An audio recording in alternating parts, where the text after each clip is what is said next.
Welcome to the Rode and Schwarz tutorial LTE Technology and LTE Test, a desk side chat. My name is Christina Gessner and I am Technology Manager for LTE at Rode and Schwarz. And my name is Andreas Rösler. I'm Technology Manager as well, but dedicated to North America with focus on LTE. This tutorial will provide you with a detailed insight into the cellular standard of LTE, long-term evolution of UMTS and its test requirements. Together, Andreas and me will take you through the following contents. First, I would like to provide some background information and motivation why LTE was introduced. Then we will present the technology basics for LTE, like key parameters, the OFDMA multiple access scheme and downlink frame structure, the single carrier FDMA and uplink frame structure, LTE network and protocol architecture, LTE UE categories. Then we will have a closer look at major radio procedures for LTE, that is the cell search, the system information broadcast, the random access, the bearer setup for the evolved packet system bearer, downlink and uplink data transmission, mobility, and the MIMO multi-antenna technology. Finally, we will look into test requirements for LTE, including base station or eNode B RF testing, terminal or UE RF testing, then the LTE wireless device testing from R&D up to the conformance, and LTE field trial testing and coverage measurements. So let's start with the motivation for LTE. Why LTE is being introduced into the UMTS. First of all, LTE is based on the success of high-speed packet access, HSPA, worldwide. As you can see in the chart, the subscriber numbers for HSPA have been steadily increasing over the years. HSPA growth is based on the uptake of mobile data services worldwide, and today more than 250 networks worldwide have already commercially launched HSPA. Mobile data traffic is growing exponentially, caused by mobile internet offerings and improved user experience with new device types. This means that there is a growing need for capacity enhancements in existing networks, and also the subscribers expect improvements like data rate enhancements and latency improvements. So LTE is today accepted worldwide as the long-term evolution perspective for today's 2G and 3G networks. And this includes networks based on wideband CDMA HSPA, GSM Edge, TDS CDMA and CDMA 2000 technologies. So let's have a look at the LTE background. When was LTE started? So work on LTE was initiated already end of 2004, in December 2004, with a 3GPP Release 7 study item on evolved UTRA and UTRAN.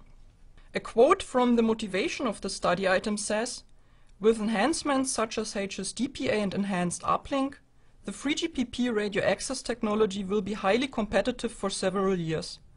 However, to ensure competitiveness in an even longer time frame, that is for the next 10 years and beyond, a long-term evolution of the 3GPP radio access technology needs to be considered."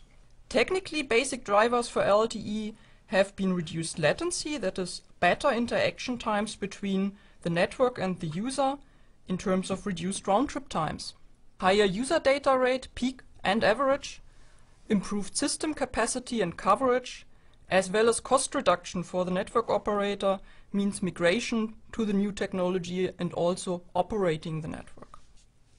So let's have a closer look at the major requirements that were identified for LTE during the study item phase in 3GPP.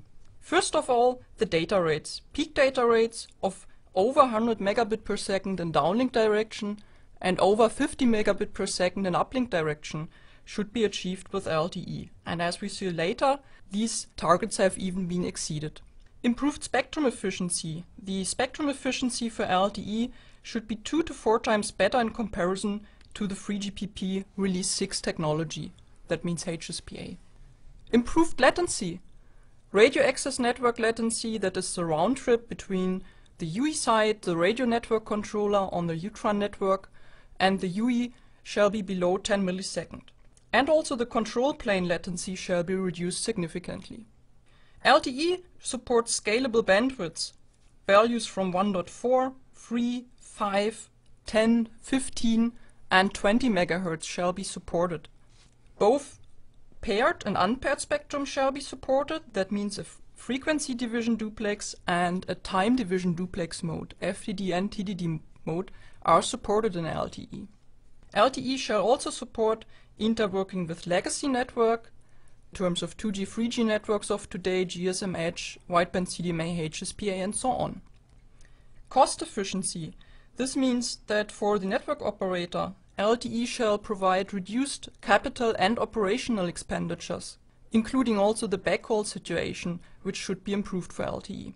Cost-effective migration from legacy networks shall be possible as well. So this is really an overview. A detailed summary of requirements for LTE has been captured in a technical report of the study item phase 25.913, which you can find on the FreeGPP website. This slide shows now the overview of the UMTS evolution and the different evolution stages per FreeGPP release. So this is true for FDD and TDD modes. So UMTS from the beginning supports FDD and TDD operation, and we see here the evolution paths for both FDD and TDD. So it starts with the wideband CDMA and TDS CDMA of FreeGPP release 99 and 4, and then in FreeGPP release 5, HSDPA was introduced in FreeGPP. Release 6 then brings the HSUPA as well. And with HSDPA, data rates up to 14 megabit per second peak downlink can be achieved, and with HSUPA 5.7 megabit per second peak uplink data rate can be achieved. So this is really a significant enhancement in the data rate already in FreeGPP release 5 and 6. So as we have seen, HSPA is a big success, but also HSPA evolution does not stop yet. So there is HSPA Plus features in release 7. HSPA Plus further enhances data rate in the downlink. Up to 28 megabit per second peak downlink data rate are possible by using, for example, MIMO multi-antenna technology and also higher order modulation schemes. In the uplink, by using 16 QAM modulation, 11 megabit per second peak uplink data rate are possible. So up to here, HSPA, HSPA Plus, they are all based on wideband CDMA 5 MHz operation. Now in the FreeGPP release 8, LTE was specified. So LTE, as we have seen, data rates of over 100 megabit per second are possible in downlink. So we have a 150 megabit per second peak value for 20 MHz operation, and by using a 2x2 MIMO. In uplink, LTE achieves 75 megabit per second uplink data rate, peak uplink data rate. But LTE is not the only part of FreeGPP release 8. There's also HSPA Plus improvements that are part of release 8. This is very important because also very interesting features for HSPA Plus are coming up here. So you see that data rate for HSPA Plus could further be improved up to 42 megabit per second by combining 64 QAM higher order modulation schemes and MIMO. Not only the data rate improvement is shown here, also the improvement in the latency. The latency is typically measured in the round trip time. So you see here improvement from one evolution stage to the next. LTE will probably commercially be introduced 2010. So there's indications that network operators will start operation commercially then. So also LTE is further being developed already. There's a study item initiated in FreeGPP on LTE Advanced, and this will make LTE a true 4G system. So the ITU has set the requirements for 4G systems to achieve 1 gigabit per second data rate in low mobility scenarios. And this will be possible with LTE Advanced. So right now there's investigations ongoing in terms of the study item how LTE can achieve this. And right now this is a study, so it will probably be part of release 10 core specifications of LTE.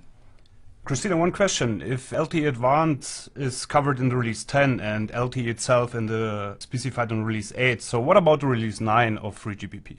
Sure, the work on release 9 is already started.